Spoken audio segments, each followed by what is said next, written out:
Hi friends, कैसे हैं आप लोग। मेरा नाम है अमित और आप देख रहे हैं मेरा channel new era physics classes को। फ्रेंड्स, जैसा कि मैं आपको ऑलरेडी बता चुका हूं कि आज के वीडियो में हम डिस्कस करेंगे जस्ट फिजिक्स 2020 के ऊपर। मैं आपको क्या बताने वाला हूं। आज मैं जो आपको बताने वाला हूं वो है कि जस्ट फिजिक्स से रिलेटेड कुछ पॉइंट्स, यानी आपको क्या बातें पता होनी चाहिए। और ये वीडियो सिर्फ बीएससी के स्टूडेंट के लिए नहीं है, ये वीडियो एमएससी फिजिक्स के स्टूडेंट भी देख सकते हैं, क्योंकि just is also compulsory for MSc physics student. Just say related कुछ पॉइंट्स, कुछ फैक्ट्स, फिर मैं आपको बताऊंगा जस्ट सिलेबस फॉर 2020, क्योंकि मेरे पास ऑफिशियल सिलेबस है। हालांकि चेंजेस तो नहीं आते हैं, लेकिन कुछ जो बातें आपको पता होनी चाहिए सिलेबस से रिलेटेड, वो मैं आज आपको बताऊंगा। फिर उस सिलेबस में से कौन कौन से मोस्ट इंपोर्टेंट टॉपिक्स हैं by analysing last year papers. मैंने लास्ट ईयर के पेपर्स को एनालाइज किया है और मैंने खुद दिया है जस्ट का एग्जाम ऑलरेडी, रैंक भी मेरी आई थी। तो इसमें आपको बात पता चलेगी कि कौन कौन से टॉपिक आपको पहले करने चाहिए और कौन कौन से टॉपिक, अगर आपके पास समय बचता है, टाइम बचता है, देन आपको उनमें से कौन सा टॉपिक करना है। तो आज मैं आपको बताऊंगा मोस्ट इंपोर्टेंट सब टॉपिक, जैसे कि मैं जैम में भी बताता आया हूं। फिर हम बात करेंगे कि सर मोस्ट इंपोर्टेंट बुक्स कौन कौन सी फॉलो करनी चाहिए हमें, क्योंकि बाकी सब चीज ठीक है, बाकी सब बातें ठीक है कि मेरे को ये चीज पता है, ये चीज नहीं पता है, लेकिन मोस्ट इंपोर्टेंट चीज जो आपको पता होनी चाहिए वो है सर हम बुक कौन सी फॉलो करें। क्योंकि स्टूडेंट के पास बहुत सारी चॉइसेस अवेलेबल हैं, वो उनमें से सिलेक्ट नहीं कर पाता है कि कौन सी बुक जो है वो मोस्ट इंपोर्टेंट है किसी एक एग्जामिनेशन के लिए। तो आज मैं आपको कुछ किताबें बताऊंगा और उन किताबों में से भी मैं कोई एक बुक जो आपको सिलेक्ट करके बताऊंगा कि ये किताब आप पढ़िए। आपका श्योरिटी है कि आप मैथमेटिकल फिजिक्स, क्योंकि मैं आज ज्यादातर जो पोर्शन है वो मैथमेटिकल फिजिक्स कवर करूंगा जस्ट के लिए, ऐसे ही हर वीकडेज में हर एक सब्जेक्ट के ऊपर ये वीडियोस आएंगी, ठीक है। शुरू करते हैं हम अपना video without any wasting of time. और वीडियो शुरू करने से फ्रेंड्स, अगर आप ये फर्स्ट टाइम विजिटर हैं तो चैनल को सब्सक्राइब करिए, अपने जितने भी दोस्त हैं जो बीएससी एमएससी में पढ़ रहे हैं उनके साथ शेयर करिए। हमारे मेंबर्स का जो मेंबर्स हैं उनका जो नंबर है वो उसे बढ़ाइए और ज्यादा से ज्यादा जो फ्रेंड्स हैं उनको बताइए हमारे चैनल के बारे में। और अगर वीडियो आपको लास्ट में देखने के बाद अच्छा लगे तो लाइक करिए, ठीक है। शुरू करते हैं हम अपना वीडियो। देखिए फ्रेंड्स, आपको दिख रहा होगा यहाँ बोर्ड पर पीछे कि जस्ट फिजिक्स 2020 लिखा है और मैंने जस्ट का जो लोगो है, जो ब्रांड है, वो यूज किया है, जो कि है joint entrance screening test. The full form for JEST exam is joint entrance screening test. यहां पर आपको दिखेगा लिखा है बीच में फिजिक्स एंड टीसीएस। फिजिक्स तो फिजिक्स है, but TCS stands for theoretical computer science, क्योंकि जो जस्ट का एग्जाम होता है वो 2 सब्जेक्ट के लिए होता है और किसी सब्जेक्ट के लिए नहीं होता। मैथ्स के स्टूडेंट के लिए जस्ट नहीं होता, केमिस्ट्री के स्टूडेंट के लिए जस्ट नहीं होता, बायोलॉजिकल साइंस के लिए जस्ट नहीं होता। This examination is only for physics student और कंप्यूटर साइंस स्टूडेंट, और मेनली जो थियोरेटिकल कंप्यूटर साइंस में जाना चाहते हैं, ये आप ध्यान रखेंगे। Just exam is very very popular. और जस्ट से रिलेटेड कुछ बातें मैं आपको पहले बता देता हूं। देखिए यहां आपको थोड़ी सी बात मैं बता देता हूं। देखिए जस्ट फिजिक्स 2020 लिखा होगा। जस्ट जो होता है ये सर्ब ऑर्गेनाइज करता है। What is SERB? SERB is science and engineering research board. This is a national level entrance exam, यानी जो जस्ट होता है वो ऑल इंडिया लेवल पर होता है और ऑल इंडिया लेवल पर ही आपको रैंकिंग मिलती है कि आपको कितनी रैंक दी जाए, ठीक। और एक बात आप दिख रहा होगा यहाँ पर लिखा हुआ है कि JEST is also considered as national eligibility test, जिसे हम शॉर्ट में नेट कहते हैं, and is held every year. एक बात आप ध्यान रखेंगे, नेट का एग्जाम जो कि बहुत ही ज्यादा पॉपुलर होता है एमएससी के स्टूडेंट्स के लिए, क्योंकि अगर उन्हें फेलोशिप चाहिए, फॉर रिसर्च, फॉर लेक्चरशिप चाहिए, एनीथिंग जो उनका करियर बनाता है वो है CSIR नेट का एग्जाम, जिसे हम JRF वगैरह वगैरह लेक्चरशिप ले सकते हैं मुझसे। लेकिन अगर किसी स्टूडेंट को रिसर्च करियर बनाना है, फेलोशिप लेनी है, तो NET is not only option. फिर से वही बात बोलूंगा, NET is an opportunity, JEST is also opportunity. JEST is important और JEST is more popular than NET, क्योंकि नेट में बहुत मारामारी हो गई है, हर सब्जेक्ट का नेट है, लेकिन जस्ट में केवल फिजिक्स और कंप्यूटर साइंस के लिए है। JEST is equivalent to NET. Fellowship JEST के बेसिस पर भी मिलती है। सिमिलरली गेट का एग्जाम भी बहुत ज्यादा इंपॉर्टेंट है, क्योंकि GATE is also equivalent to NET, लेकिन गेट क्योंकि बीएससी के स्टूडेंट नहीं दे सकते, जस्ट दे सकते हैं, तो इसलिए हम जो अभी बात करेंगे वो जो बीएससी और एमएससी दोनों दे पाए उस जस्ट की बात करेंगे, गेट वगैरह की बात नहीं करेंगे। JEST is equivalent to NET, जिसे हम CSIR नेट बोलते हैं। एक बात आपको पता चली, दूसरी बात क्या है, जेस्ट के बेसिस पर आपको एडमिशन मिलता है डॉक्टर ऑफ फिलॉसफी और doctor of philosophy integrated course, यानी इंटीग्रेटेड पीएचडी इन शॉर्ट और पीएचडी, इन दोनों में एडमिशन मिलता है। पीएचडी में एडमिशन मिलता है उन स्टूडेंट को जो कि एमएससी में जेस्ट का पेपर देते हैं, एमएससी फाइनल ईयर में, इवन एमएससी फर्स्ट ईयर वाले भी जेस्ट दे सकते हैं, क्योंकि मैं आपको अभी एक बात बताऊंगा तो उससे क्लियर हो जाएगा। और बीएससी फाइनल ईयर वाले स्टूडेंट जेस्ट देते हैं for admission into integrated PhD programme in various institution, जो मैं अभी इंस्टीट्यूशन बताने वाला हूँ नीचे। किस किस कोर्स में नीचे लिखा हुआ है। First course is theoretical physics, theoretical computer science, neuron science, computational biological field. ये ध्यान रखेंगे, ये बायोलॉजी का फील्ड नहीं है, ये थ्योरेटिकल कंप्यूटर साइंस के अंदर ही आता है ये सारा चीज। तो एक बात आप ध्यान रखेंगे कि ये दो ही सब्जेक्ट में होता है, नेट के बराबर माना जाता है। इसमें इस एग्जाम को देकर आपका अपॉर्चुनिटी बढ़ता है कि आप PhD as well as integrated PhD में पढ़ाई कर सकते हैं। और नीचे लिखा होगा, आपको दिखा हुआ है, candidates who will get qualified in this entrance test will get admission in these fields. Which field? Physics, theoretical computer science, computational biology, etcetera etcetera. अब ये बात आपको ध्यान रखना है कि इसका जो पैटर्न होता है ना वो थोड़ा अलग होता है, क्योंकि एक चीज मैं आपको यहां बता दूं, ऑन एन एवरेज हर साल 11 से 12,000 स्टूडेंट्स जो हैं, कैंडिडेट्स जो हैं, वो जेस्ट में अपीयर होते हैं। अब इसमें क्या होता है, 11 से 12,000 दोनों नहीं होते, क्योंकि आपसे पहले पूछा जाता है कि आप किस कोर्स के लिए अप्लाई कर रहे हो। तो if you are in BSc final year तो देन आप ऑप्ट करोगे इंटीग्रेटेड पीएचडी। अगर आप एमएससी फाइनल ईयर में हो तो देन आप ऑप्ट करोगे पीएचडी। तो इंटीग्रेटेड पीएचडी के अराउंड 5 to 6,000 स्टूडेंट्स होते हैं, एंड रेस्ट ऑफ ऑल जो कि एमएससी के स्टूडेंट होते हैं वो पीएचडी के लिए अप्लाई कर रहे होते हैं। सो ध्यान रखिएगा, आपका जो कंपटीशन है ना वो सीमित है 5 to 6,000 के बीच में, if you are in BSc और एज वेल एज एमएससी।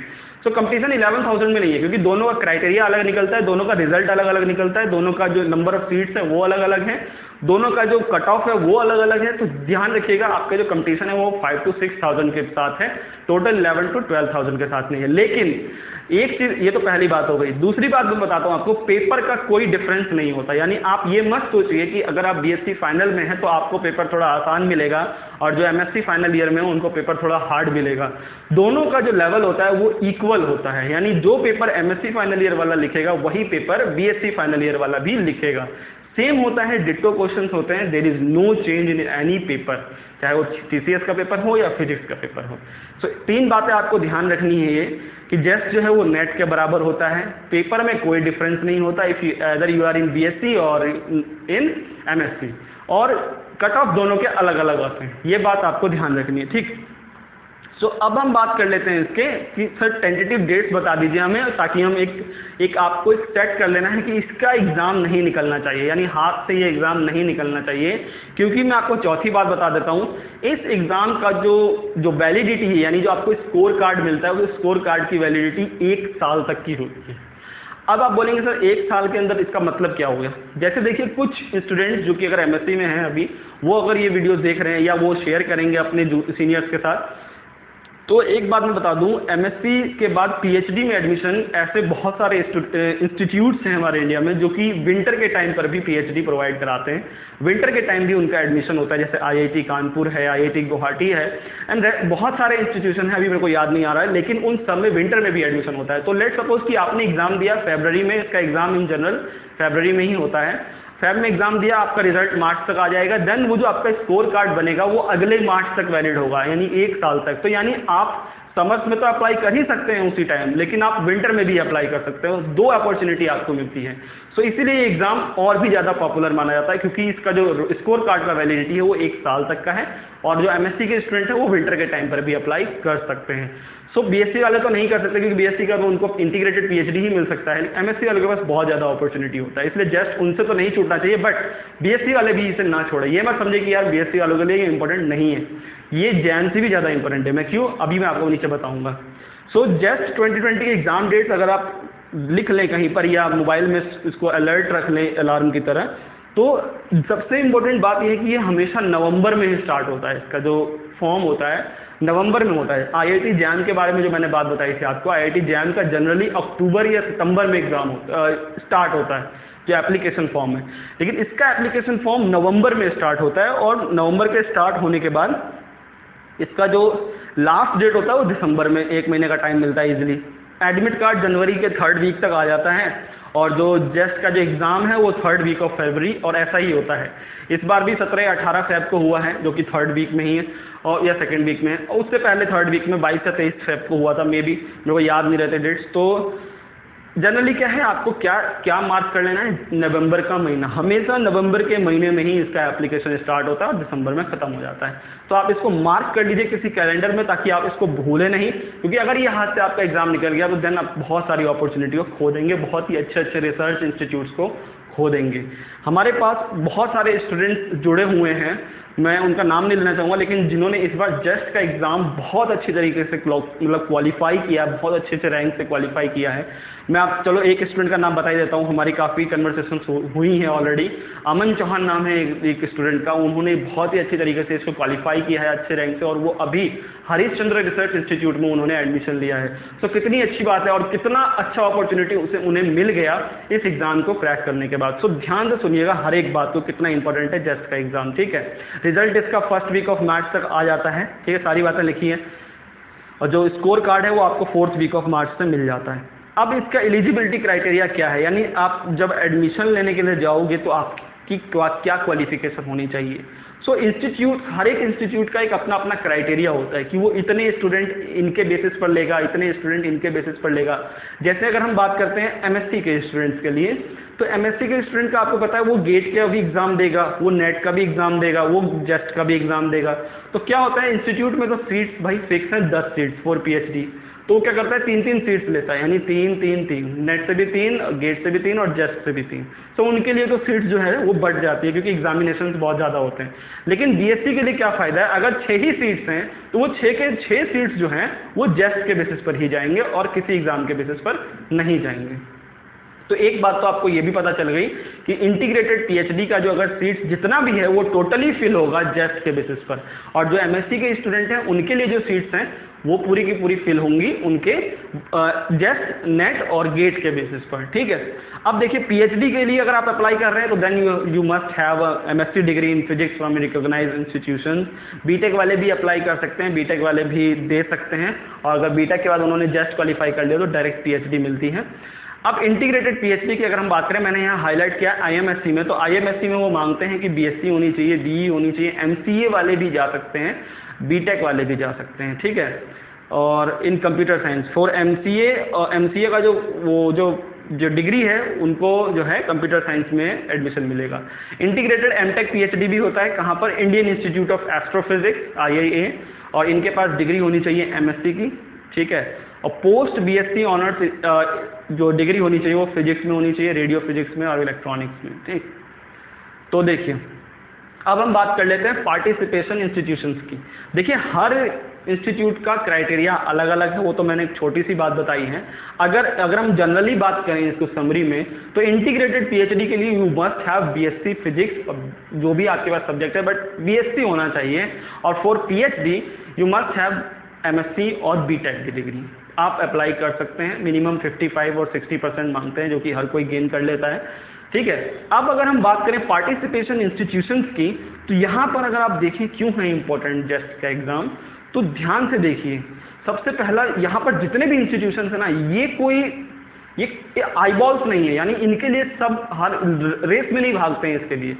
इसके लिए वही क्वालिफाई होता है जो सोच सकता है, जिसके में नॉलेज होती है फिजिक्स की या जो भी सब्जेक्ट का वो एग्जाम दे रहा है, उसके पास अगर नॉलेज है वही जा सकता है। These are not the very, मतलब पहली बात तो ये बताऊं, बहुत सारे स्टूडेंट को पता भी नहीं होता है कि सर ये भी कोई इंस्टीट्यूट है, लेकिन जो उसे पेपर देता है जब जेस्ट का, तो उसके वेबसाइट पे पता चलता है कि इतने सारे इंस्टीट्यूट्स हैं। तो कुछ इंस्टीट्यूट्स मैंने और भी 3-4 नहीं लिखे हैं, लेकिन जो मोस्ट इंपॉर्टेंट है वो मैंने लिखे हैं, आपको दिख रहा होगा।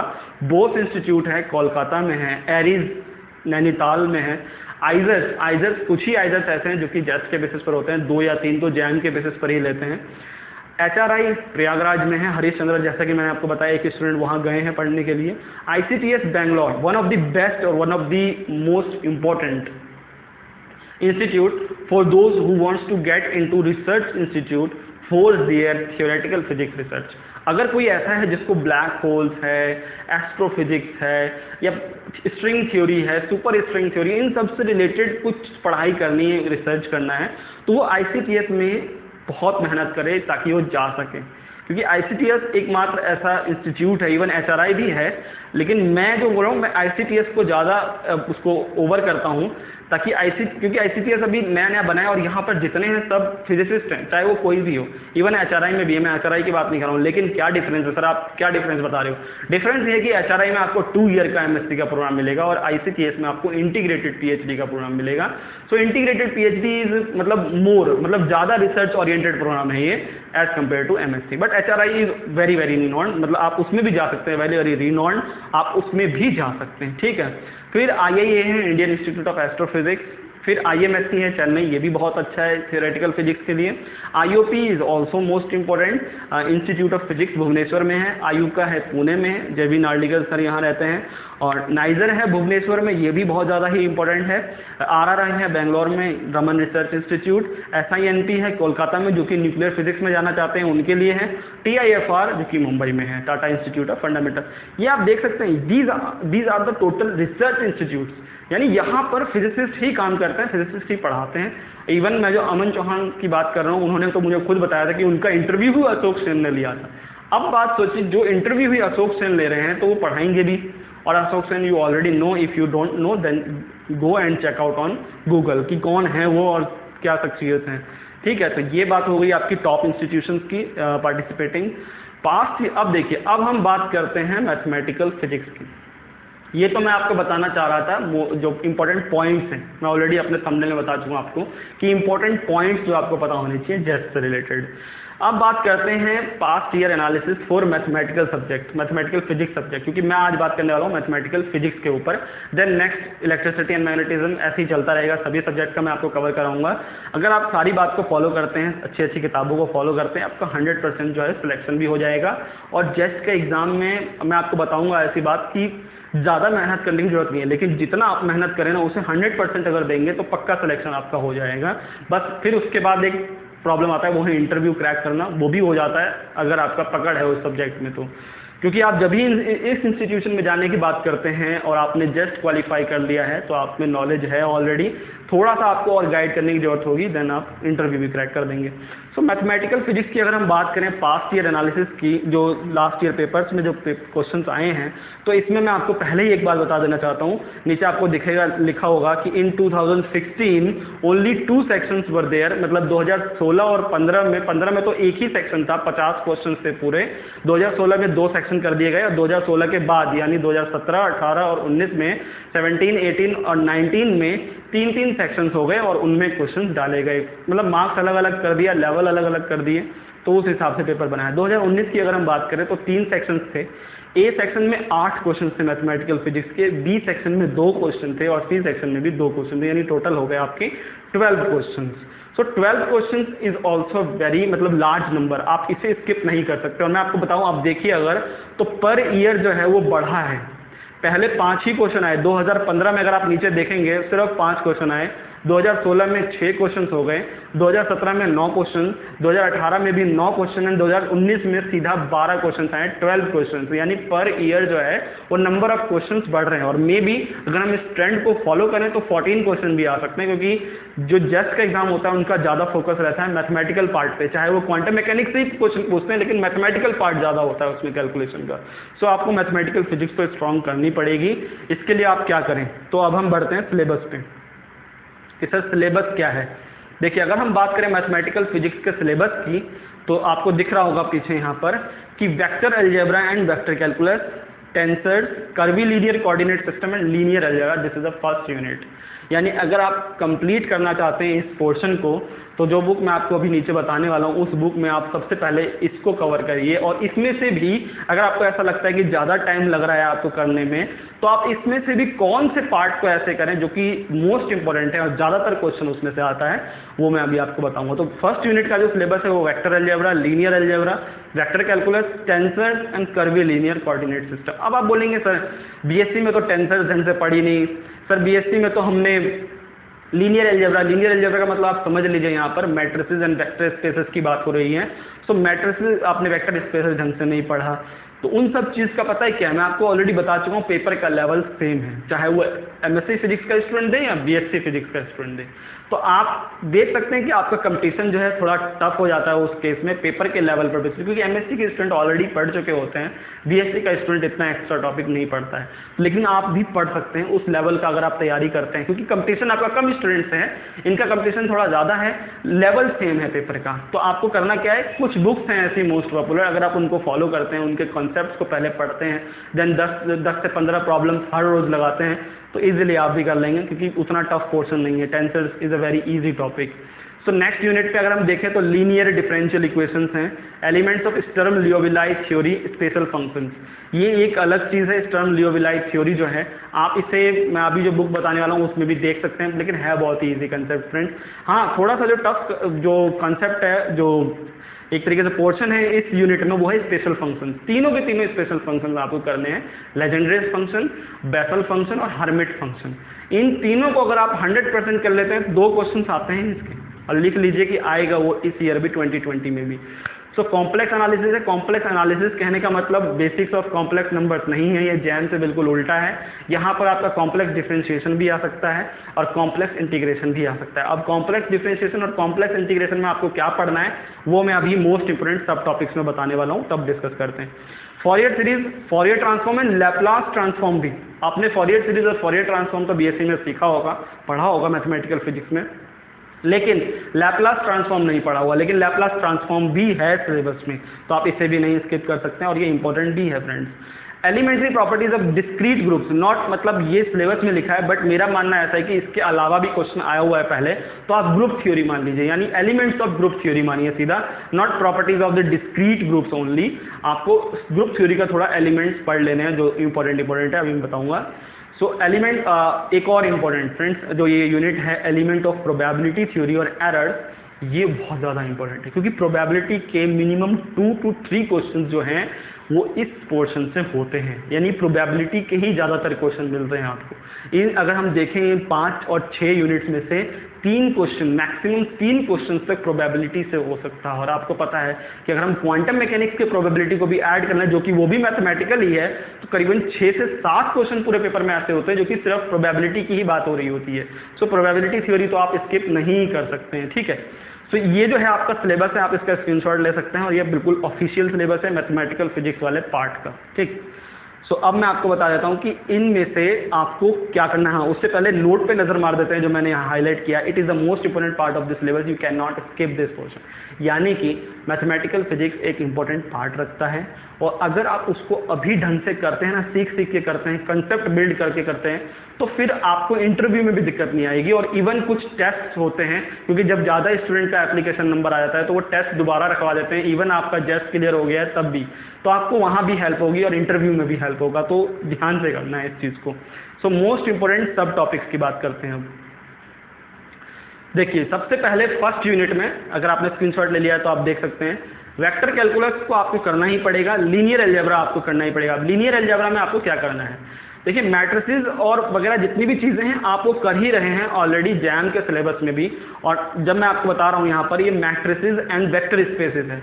सो मैट्रिसेस के जितने भी कॉन्सेप्ट आप आईआईटी जैम में पढ़ रहे हैं उसको आप दिमाग में फिट कर लीजिए, ठीक है। If you are not targeting the IIT JAM, then start करिए मैट्रिसेस को पढ़ना, और eigenvalues, eigenvector, diagonalisation, Sylvester theorem और जितने भी इससे रिलेटेड थ्योरम्स हैं मैट्रिसेस एंड डिटरमिनेंट्स के, वो सब आप पढ़ दीजिए।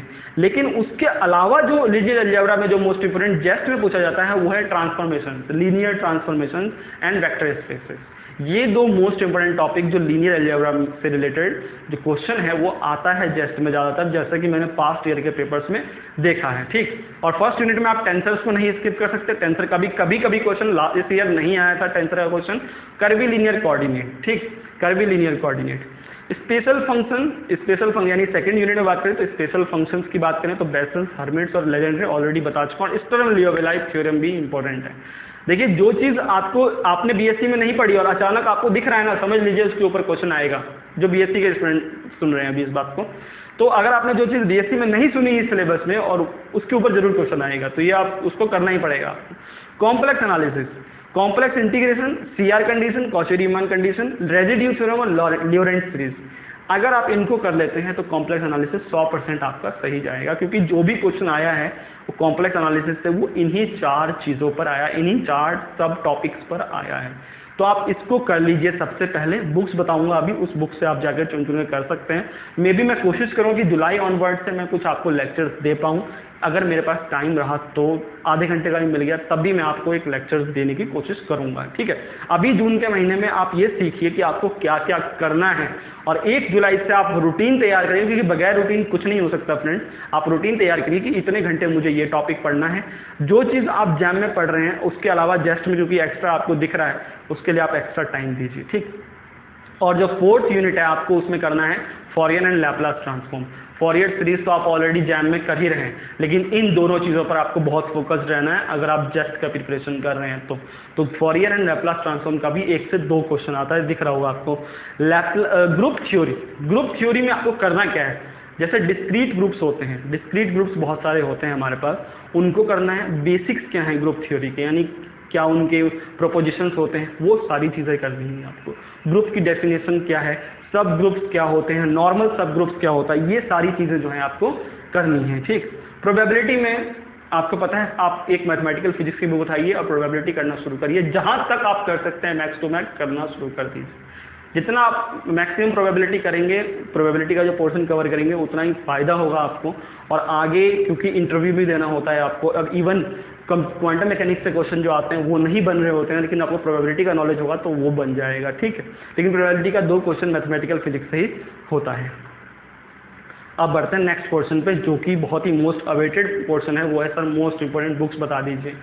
मोस्ट इंपोर्टेंट बुक्स की अगर हम बात करें कि एक बुक एक किताब ऐसा है जिस किताब में सब कुछ है, यानी अगर आप जिस चीज के लिए आप सर्च करेंगे, चाहे वो नेट का एग्जाम हो, गेट का एग्जाम हो, या जेस्ट का एग्जाम हो, जैम का एग्जाम हो, या कोई भी और अनदर एमएससी एंट्रेंस हो, अगर आप किसी टॉपिक से रिलेटेड कुछ चीज सर्च कर रहे हैं तो आपको वो इस किताब में मिलेगी, जिसका नाम है मैथमेटिकल फिजिक्स बाय एच.के. दास। स्टूडेंट देखिए, मैं बता रहा हूं आपको, मैंने नीचे 3 फॉरेन बुक्स भी लिखी हैं, लेकिन मैं आपको बताऊं ये बुक ऐसी है जिस बुक में आपको प्रॉब्लम भी बहुत सारे मिल जाते हैं, सॉल्व प्रॉब्लम और अनसॉल्व प्रॉब्लम सभी मिल जाते हैं, ऊपर से कंसेप्ट भी अच्छी तरीके से दिया रहता है, हर एक चीज का प्रूफ दिया हुआ है, ठीक। हालांकि मेरे को जहां तक कि पता चलता है फर्स्ट 3 to 4 यूनिट में थोड़ी ज्यादा बोरिंग चीजें हैं, आप उसको दूसरी किताबों से कर लीजिएगा, लेकिन complex analysis, probability theory, matrices and determinant, vector spaces और भी जितने भी 2-4 स्पेशल फंक्शन,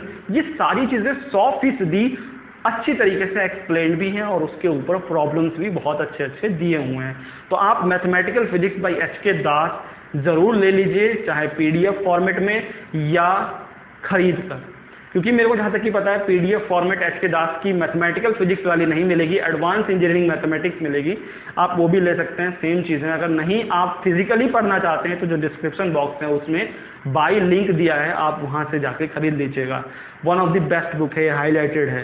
फिर आप सेकंड बुक रिकमेंड कर सकते हैं वेक्टर कैलकुलस वगैरह के लिए, वो advance engineering mathematics bye Irwin Cassidy. उसको खरीदने की कोई जरूरत नहीं है, आप इसको लाइब्रेरी में भी ले सकते हैं। If you wants to buy then go through the description box, ताकि आप वहां से खरीद लें जाके। Mathematical methods in physics, Weber and Arfken, ये भी इंपॉर्टेंट किताब है और ये हर एक कॉलेज स्कूल के कॉलेज यूनिवर्सिटी के लाइब्रेरी में मिल जाती है, और आप इससे भी कर सकते हैं। प्रॉब्लम्स क्योंकि ऊपर अगर आपने एच.के. दास में सारा कंसेप्ट पढ़ लिया है तो नीचे की सारी बुक्स में जितने भी प्रॉब्लम्स हैं आप इजीली स्कोर कर लेंगे, बना लेंगे उन सभी प्रॉब्लम्स को। और एक और बुक है इंपॉर्टेंट, वो है mathematical methods for physical science और फिजिसिस्ट, वो है एम.एल. बॉयस। ये 4 किताबें, आप बोलेंगे सर इसमें से मैंने आपको बताया कोई एक ही किताब अगर आप फॉलो करते हैं तो भी आपका हो जाएगा, क्योंकि आपको उस टॉपिक से रिलेटेड कंसेप्ट क्लियर करने हैं। कॉन्सेप्ट क्लियर हो जाएगा तो कितना भी टफ क्वेश्चन होगा आप उसे कोशिश करेंगे 2 मिनट नहीं, क्योंकि आप जो ऑलरेडी बना चुके हैं क्वेश्चन, उससे रिलेटेड क्वेश्चन आता है तब आप 1 से 1.5 मिनट लेंगे। अगर आपको अचानक मिल रहा है कोई क्वेश्चन, कंसेप्ट क्लियर है तो आप 3 मिनट लगाएंगे, लेकिन हो जाएगा अगर आपका कंसेप्ट क्लियर है, ठीक है।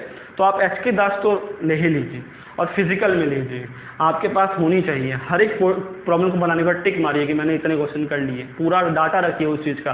जिसके पास डाटा होता है वो बहुत कुछ कर लेता है, ठीक है। सो डाटा रखिए हर एक चीज़ का। सो फ्रेंड्स, ये मोस्ट इंपोर्टेंट बुक्स हैं और अभी के लिए best of preparation, not luck. मैं लक पर विश्वास नहीं करता, प्रिपरेशन पर विश्वास करता हूँ। सो ध्यान रखिएगा इन सभी बातों का अपने जस्ट 2020 के प्रिपरेशन से रिलेटेड।